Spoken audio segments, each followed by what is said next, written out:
Dito ginawa yung washing machine. Ganun ako kapausin. Haha, si Mrs. din. Ayaw tumigil ng ulan dito. Ayun nun. Ayun na. Yeah. Puntahan natin si Wilbur.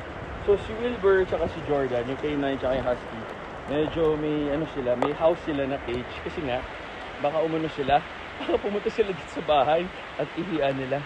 Oo, at baka makaalwas. Ayun po na. Avocado. Hi guys! Ayun o, mga tropa pips, naliligo sa ulan. Woo! Diba? Hi Jordan! Hi Wilbur! Woo! Hi guys! Pasensyahan nyo na. Baka kagatin nila yung mga alwagi, mga workers natin. Tapos si Wilbur, yung makulit, makaalwas. Diba? So yun. Woo! Saan paligo sa ulan?